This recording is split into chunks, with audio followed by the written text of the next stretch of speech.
नोएडा और ग्रेटर नोएडा की सड़कों पर अब चलना खतरे से खाली नहीं रहा है।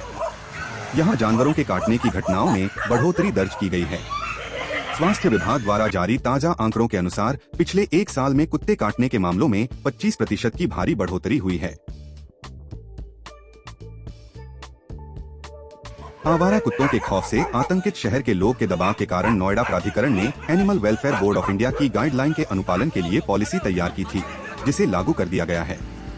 लेकिन डॉग पॉलिसी के लागू किए जाने के बाद भी आवारा कुत्तों के खौफ कम नहीं हो रहा है। डॉग बाइट करने की वजह से मेरा बच्चा घर से बाहर नहीं निकल रहा। मैं तो यहाँ आई थी रहने के लिए कि चलो बच्चा सेफ रहेगा, सोसाइटी में रहेंगे, बच्चों को कोई डर नहीं लगेगा।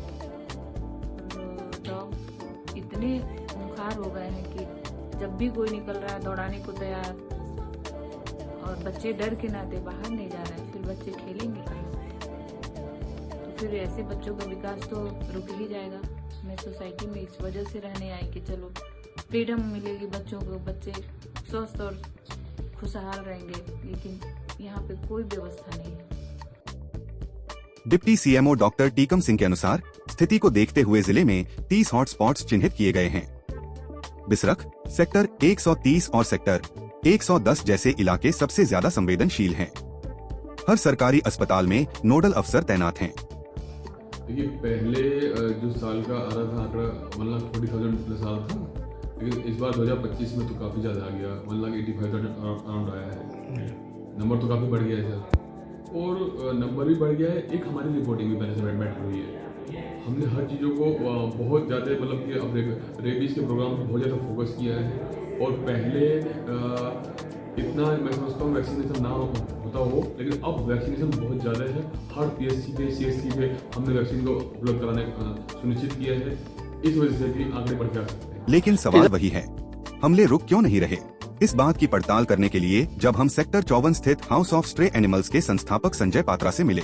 संजय पात्रा का कहना है कि इस संकट के पीछे 3 मुख्य सिस्टम फेलियर हैं। सुप्रीम कोर्ट के दिशा निर्देशों के बावजूद सोसाइटियों में फीडिंग पॉइंट्स नहीं हैं। 10 किलोमीटर दूर जाकर खाना खाना किसी भी जीव के लिए संभव नहीं है, और भूख कुत्तों को चिड़चिड़ा और आक्रामक बना रही है।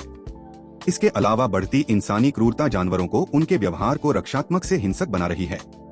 पूरे नोएडा में केवल एक नसबंदी केंद्र है, जो पर्याप्त नहीं है। ये सुप्रीम कोर्ट ने एक और भी गाइडलाइन दिया था कि जगह जगह इनके लिए खाने की फीडिंग पॉइंट बनाए जाए। सर, सोसाइटीज में आज की डेट में अगर कोई भूखा रहेगा तो उसका मन विचलित होगा, वो घूमते रहेगा, उसको भूख के मारे बहुत सारी बीमारी भी हो सकता है। तो सोसाइटीज़ में क्या होता है, आज की डेट में फीडिंग पॉइंट नहीं है।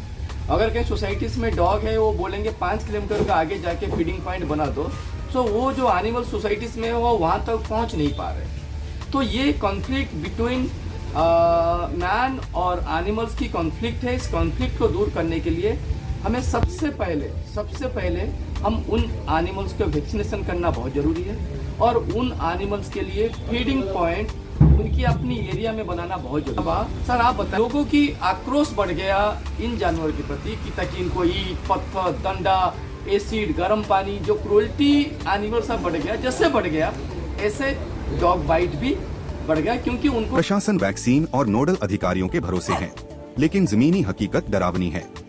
क्या सिर्फ नसबंदी और जुर्माने से समाधान होगा, या हमें अपनी सोसाइटियों में सहअस्तित्व का नया रास्ता ढूंढना होगा? अरविंद उत्तम की रिपोर्ट।